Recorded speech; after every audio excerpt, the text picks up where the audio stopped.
Halo, Shalom. Perkenalkan, nama saya Sartika Panjaitan dengan NIM 2101046061 dari Prodi Manajemen Pendidikan Kristen, Grup B, Mata Kuliah Teknologi dan Literasi Komunikasi. Pendidikan dan edukasi bagi masyarakat.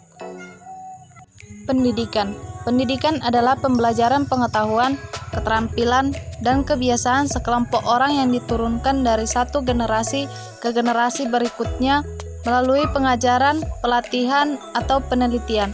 Pendidikan sering terjadi di bawah bimbingan orang lain, tetapi juga memungkinkan secara otodidak. Fungsi pendidikan. Menurut pendapat Horton dan Hout, lembaga pendidikan berkaitan dengan fungsi yang nyata atau manifest, yakni sebagai berikut. 1. Mempersiapkan anggota masyarakat untuk mencari nafkah.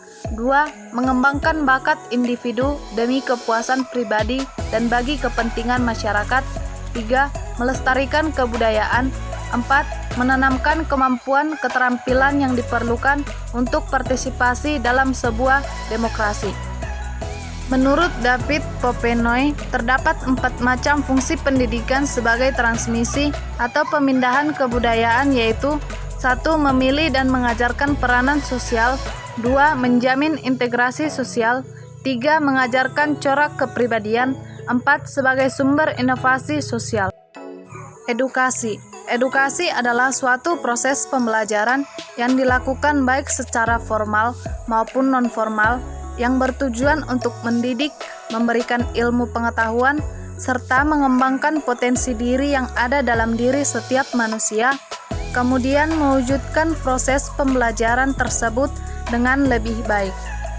Menurut Noto Atmojo, edukasi adalah pendidikan yang berarti suatu upaya yang telah direncanakan oleh seseorang agar dapat mempengaruhi orang lain, baik individu maupun kelompok dan juga masyarakat, sehingga dengan adanya pendidikan ini mampu menjadikan sesuatu tersebut menjadi lebih baik. Tujuan edukasi. Edukasi memiliki beberapa tujuan, yaitu 1. Meningkatkan kecerdasan. 2. Merubah kepribadian manusia supaya memiliki akhlak yang terpuji. 3. Menjadikan mampu untuk mengontrol diri. 4. Meningkatkan keterampilan.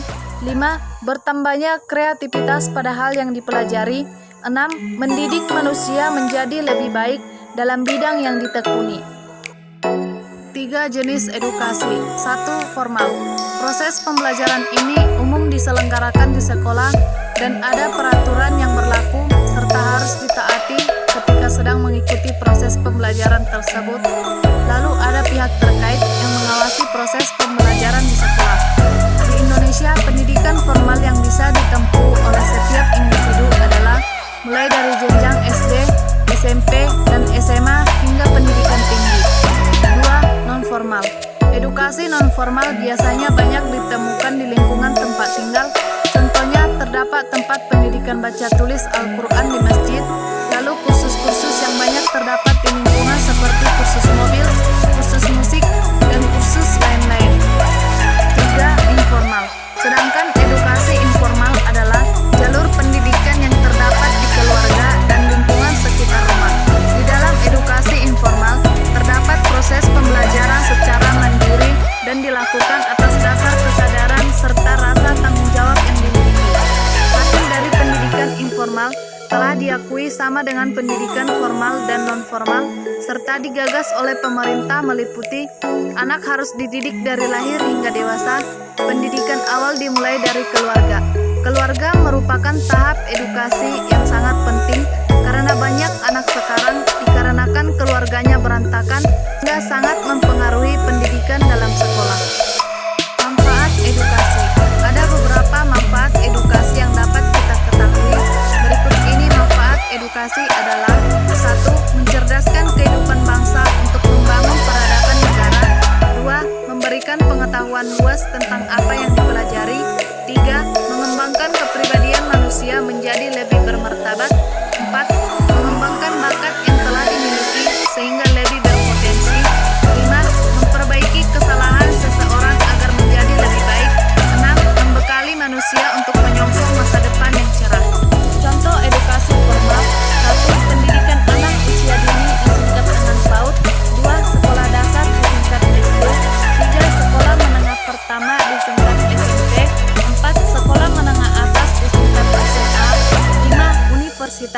6 institut, 7 sekolah tinggi.